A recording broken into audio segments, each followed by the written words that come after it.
নোংরা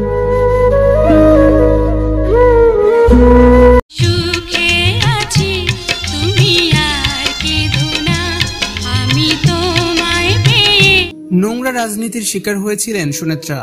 এবার সুনেত্রাকে নিয়ে এমনই চাঞ্চল্যকর খবর দিয়েছেন অভিনেত্রী অঞ্জনা।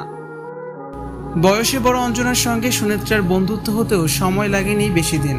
মনের কথাও শেয়ার করতেন, আসা যাওয়া ছিল বাসা বাড়িতেও, হতো আড্ডা। চলচ্চিত্র সূত্রে গড়ে ওঠা বন্ধুত্ব টানা 1 দশকের বেশি সময় অব্যাহত ছিল। এরপর আড়ালে চলে যান সুনেত্রা। 15 বছর আগে একবার ফোনে কথা হয়েছিল, এরপর আর দুজনের সঙ্গে কোনো কথা হয়নি। কিডনি রোগে আক্রান্ত হয়ে গত 20 এপ্রিল মারা যান চিত্রনায়িকা সুনেত্রা।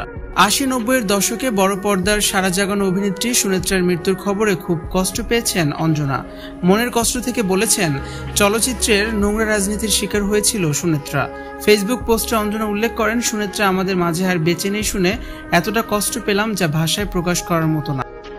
অঞ্জনা বলেন, এক বুক কষ্ট নিয়ে অনেক পাওয়া না পাওয়ার বেদনায় জর্জরিত হয়ে বড্ড অভিমান করে সে পরপারে পাড়ি দিয়েছে। অনেক ভালো রুচিসম্মত চলচ্চিত্র তুমি আমাদের উপহার দেওয়ার পরও তোমাকে দিতে পারেনি জাতীয় ও রাষ্ট্রীয় কোনো সম্মাননা। খুব বেশি ছবিতে একসঙ্গে অভিনয় না হলেও অঞ্জনার গুলশানের বাড়িতে সুনেত্রা সহ চলচ্চিত্রের আরও অনেকের আড্ডা হতো বলে জানালেন এই অভিনয় শিল্পী। সেই রকম একটি আড্ডার স্থির চিত্র অঞ্জনা তার ফেসবুকে পোস্ট করেছেন।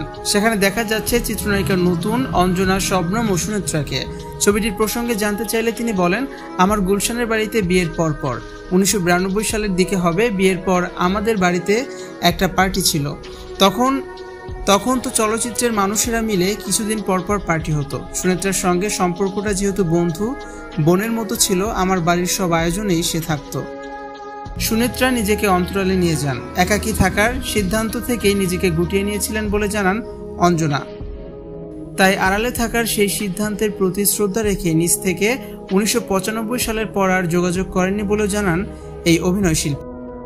তবে অঞ্জনা বলেন, 15 বছর আগে একবার আমাকে ফোন করেছিল, নম্বর জোগাড় করেছিল, কি খবর, কেমন আছি, এ ধরনের কুশলাদি। এরপর আর যোগাযোগ হয়নি। সেটাই ছিল আমাদের শেষ কথা।